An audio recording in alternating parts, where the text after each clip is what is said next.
उत्तराखंड में बीजेपी की संकल्प यात्रा डोईवाला पहुंची और जहां पार्टी कार्यकर्ताओं ने यात्रा का जोरदार स्वागत किया तो वहीं retired general V K Singh, Ramesh Pokhriyal Nishank और पूर्व मुख्यमंत्री त्रिवेंद्र सिंह रावत ने विजय संकल्प यात्रा को संबोधित किया। रिटायर्ड जनरल वीके सिंह ने कहा कि उत्तराखंड को वीरों की भूमि कहा जाता है और प्रधानमंत्री नरेंद्र मोदी ने भी सेना के जवानों के सम्मान में उत्तराखंड में सैन्य धाम की स्थापना की है और प्रधानमंत्री नरेंद्र मोदी की वजह से पूरी दुनिया में भारत को नई पहचान मिली है और इस बार भी जनता अपना आशीर्वाद बीजेपी को देगी और प्रधानमंत्री नरेंद्र मोदी के हाथों को मजबूत करेगी जिससे देश ऊंचाइयों को छू सके।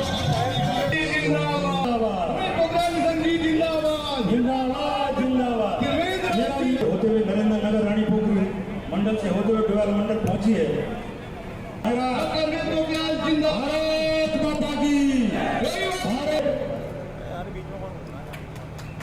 विजय संकल्प इसलिए है कि पिछली बार हमारी विजय हुई थी, उसी संकल्प को दोहराते हुए हम विजय संकल्प यात्रा लेकर लोगों को बता रहे हैं कि भारतीय जनता पार्टी उनके भले की पार्टी है, हर एक गरीब का, वंचित का, समाज के हर वर्ग का भला चाहती है, तो इसलिए इस विजय को कायम रखें। निश्चित रूप में इस समय अब की बार 60 पार होगा, भारी बहुमत से हमारी सरकार आएगी। पूरे प्रदेश के लोगों ने मन बना दिया है क्योंकि मोदी जी के नेतृत्व में, उनके संरक्षण में जो विकास की गंगा उत्तराखंड में बही और जो हमारी गवर्नमेंट यहाँ काम किया उससे बच्चा बच्चा भी प्रभावित है और निश्चित रूप में बच्चा बच्चा भी चाहता है कि भारतीय जनता पार्टी की भारी बहुमत से सरकार आए। धामी जी के नेतृत्व में बहुत अच्छा काम हुआ, त्रिवेंद्र जी के नेतृत्व में अच्छा काम हुआ, अब धामी जी उसको तेजी से आगे बढ़ा रहे हैं, इसलिए लोगों के काफ़ी अच्छे मन बने। मेयर पर एक और मामले में कमीशन मांगने का आरोप लगा है और आरोप किसी और ने नहीं बल्कि एक एडवर्टाइजमेंट कंपनी के पार्टनर और किसान नेता ने लगाया है। उनका कहना है कि उनकी कई सालों से एक एडवर्टाइजमेंट कंपनी है और जिसके चलते वो शहर के मुख्य चौराहों पर पुलिस पिकेट लगा रहे हैं और इस पुलिस बूथ की परमिशन ट्रैफिक पुलिस के अधिकारियों ने उन्हें दी है, पर पिकेट लगाए जाने को लेकर मेयर गौरव गोयल पर कमीशन मांगने का भी आरोप लगाया जा रहा है। तो मेयर यहां पर विवादों में घिर चुके हैं। कमीशन मांगने का आरोप मेयर पर लगाया जा रहा है। हमारे पास पुलिस बूथ की परमिशन नहीं है और इन्हें हटाया जाए। कुछ रुड़की के एडवर्टाइज़र हैं जो इस बात को लेकर विवाद कर रहे हैं और धरना दे रहे हैं। वो कुछ एक टेंडर के लिए भी विवाद कर रहे हैं कि ये टेंडर नहीं होना चाहिए, इसे निरस्त करा जाए। जब किसी आदमी ने टेंडर दिया है और पैसे भरे हैं तो वो कैसे निरस्त कर ले? अब 20 आदमी बन के एक आदमी पर दबाव बनाए, ये तो रुड़की की जनता को शोभा नहीं देता और सभी एडवर्टाइज़र, ये हमारे मेयर साहब को भी शोभा नहीं देता कि आप 20 आदमी की बात सुने और एक की ना सुने। तो अल्मोड़ा जिले के सल्ट विधायक महेश जीना मल्ला की चार पहुंचे। ग्रामीणों ने विधायक महेश जीना का फूल माला पहनाकर ढोल नगाड़ों से जोरदार स्वागत किया और वहीं सल्ट विधानसभा के मल्ला की चार से तल्ला की चार के 54 लाख की लागत से सड़क का भूमि पूजन कर उद्घाटन किया गया। इस दौरान विधायक ने कहा, मेरे भाई स्वर्गीय सुरेंद्र जीना के सपनों को पूरा करने का प्रयास कर रहा हूं और रोड की मांग लंबे समय से ग्रामीणों की थी। सड़क का यहां पर उद्घाटन किया गया। सल्ट विधायक महेश जीना ने यहां पर पहुंचकर सड़क का उद्घाटन किया। उनका कहना है कि ग्रामीणों की लंबे समय से मांग थी कि यहां पर सड़क का निर्माण हो और आखिरकार उद्घाटन किया गया सड़क का।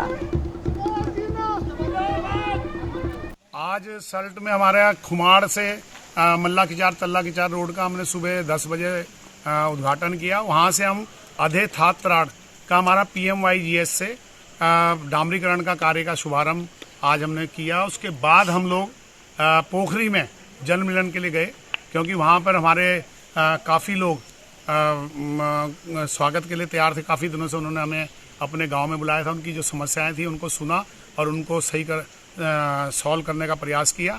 और वहाँ से हम लोग गए झड़गांव। वहाँ भी विधायक निधि के द्वारा मैंने 2 किलोमीटर की रोड का काटा है और उसका आज सही होने के बाद हम वहाँ गाड़ी से उनके गाँव तक गए हैं। और उसके बाद हम लोग कूपी, उसी के पास में गांव है कूपी, उसमें भी हमारी 1.5 किलोमीटर। खबर बड़कोट से है जहां राजस्व निरीक्षक और उप निरीक्षक ने अपनी 5 सूत्री मांगों को लेकर अनिश्चितकालीन हड़ताल पर बैठे हैं। बड़कोट राजस्व निरीक्षक संघ के अध्यक्ष ने बताया कि जब तक सरकार हमारी मांगों पर न्याय नहीं देगी तब तक सभी राजस्व निरीक्षकों उप निरीक्षकों की कलम बंद हड़ताल जारी रहेगी।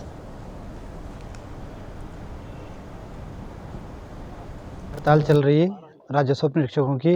जब ग्रामीण गांव से आ रहे हैं तो उनको जो है बेरंग जो है खाली हाथ लौटना पड़ रहा है। उनके कार्य समय से नहीं हो पा रहे हैं, उनको 2-2 3 दिन यहाँ पे रुकना पड़ रहा है। और उनका जो है एक तो फिजूल जो खर्च हो रहा है, जहाँ काम एक दिन में हो जाना था वो काम उसके लिए 2-2 3 दिन रुकना पड़ रहा है और उसके बाद भी खाली हाथ लौटना पड़ रहा है। इसलिए शासन प्रशासन से अनुरोध करता हूँ कि तत्काल इन जो राजस्व परीक्षक यहाँ पे हड़ताल पे हैं, इनकी मांगों पर अमल किया जाए और जनता को जो है उससे राहत भी मिलेगी और जनता के कार्य समय से होंगे। हमारी हड़ताल बनी हुई है और हमारे जो भ्रष्ट अर्कान वो और हमारा जो संगठन पृथक अलग अलग संगठन है, वो लोग हमारे साथ इकट्ठा होना चाह रहे हैं, जिससे हमारा उनका विरोध है कि जब उनका संगठन पहले से अलग है तो अलग अलग संगठन में रहें। दूसरा मांग ये है कि हमारे समान कार्य के लिए समान वेतन मिलना चाहिए। 1/1/2006 से भी हमें वेतन दिया जाए। और बात अब मौसम की। मौसम विभाग ने दरअसल पहाड़ों पर बर्फबारी का अलर्ट जारी कर दिया है। चमोली जिले के ऊंचाई वाली जगह ज्योतिर्मठ, बद्रीनाथ, चिनाब वैली समेत हिम क्रीड़ा स्थली औली में मौसम की तीसरी बर्फबारी हुई है और इन तस्वीरों में आप देखकर अंदाजा लगा सकते हैं औली रोड पर कैसे पर्यटक बर्फ का लुत्फ उठा रहे हैं। विंटर डेस्टिनेशन औली में भी देर रात से करीब आधा से ज्यादा 1 फुट यानी कि हिमपात होने से पर्यटकों और पर्यटन कारोबारियों के चेहरे खिल उठे। देखिए आप तस्वीरों में।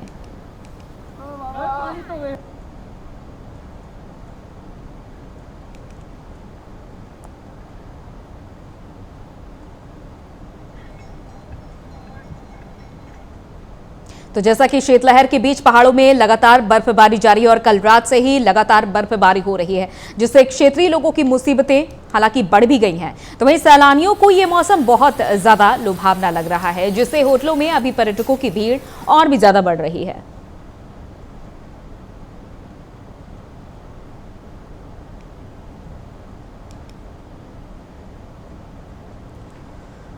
तो वहीं मसूरी में आम आदमी पार्टी के नवनियुक्त प्रभारी श्याम बोरा का मसूरी में आम आदमी पार्टी के कार्यकर्ताओं ने जमकर स्वागत किया। इस मौके पर श्याम बोरा ने पार्टी के कार्यकर्ताओं को जीत का मंत्र दिया और श्याम बोरा ने कार्यकर्ताओं से आम आदमी पार्टी के संयोजक और दिल्ली के मुख्यमंत्री अरविंद केजरीवाल की रीति नीति को जन जन तक पहुंचाने का आह्वान भी किया। मसूरी में पत्रकारों से वार्ता करते हुए श्याम बोरा ने कहा कि आम आदमी पार्टी द्वारा हाल में चंडीगढ़ के म्यूनिसिपल के चुनाव में जीत हासिल कर ली गई है, जिससे साफ है कि लोगों ने आम आदमी पार्टी को सत्ता की चाबी सौंपने का मन बना लिया है।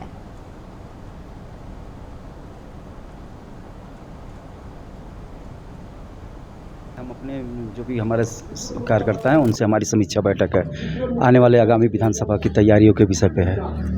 जो हमें जिम्मेदारी दी है प्रभारी जो नियुक्त हुए हैं हमको किया है उस पर मैं खरा उतरूंगा और हमारी मुख्य निर्णय ये है कि जनता की जो समस्याएं हैं उसको सुना जाएगा और उनको धरातल पर लाया जाएगा और केजरीवाल जी की जो नीतियां हैं उनको जन जन तक पहुंचाया जाएगा। पौड़ी विधानसभा के परसुंडा खाल में रछूली गांव निवासियों ने 2006 में अपनी भूमि ITI भवन के लिए दान की थी। पूर्ववर्ती कांग्रेस सरकार ने उच्च शिक्षा मंत्री रहे हीरा सिंह बिष्ट और उस दौर के शिक्षा मंत्री नरेंद्र सिंह भंडारी द्वारा जमीन पर ITI भवन बनाने की स्वीकृति दी गई थी, जिसके बाद इस भवन का निर्माण कार्य शुरू हो गया। निर्माण कार्य पूरा होने के 2 साल बाद भी अब तक इस भवन में ITI की क्लासें शुरू नहीं हो पा रही हैं। इसके साथ ही 2.5 करोड़ की लागत से बना ये भवन रोजाना क्षतिग्रस्त होता जा रहा है।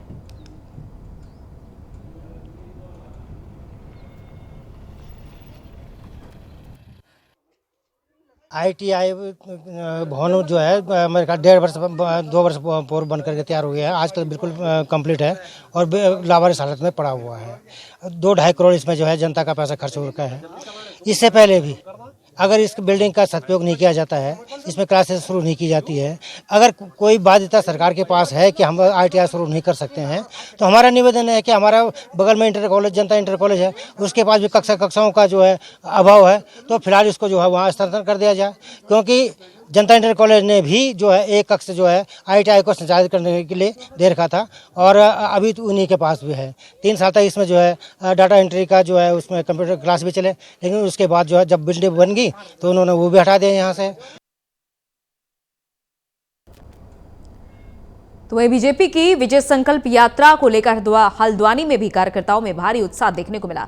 जहां विजय संकल्प यात्रा कार्यकर्ताओं ने जोरदार स्वागत किया, तो वहीं विजय संकल्प यात्रा को लेकर कार्यकर्ताओं ने जोरदार रैली भी निकाली। तो वहीं यात्रा को लेकर वरिष्ठ नेता और हल्द्वानी विधानसभा में दावेदारी कर रहे प्रमोद तौलिया का कहना है कि विजय संकल्प यात्रा को जिस तरीके से लोगों का अपार सहयोग और आशीर्वाद मिल रहा है, उससे आगामी विधानसभा चुनाव 2022 में बीजेपी अधिक सीटों को जीतने जा रही है।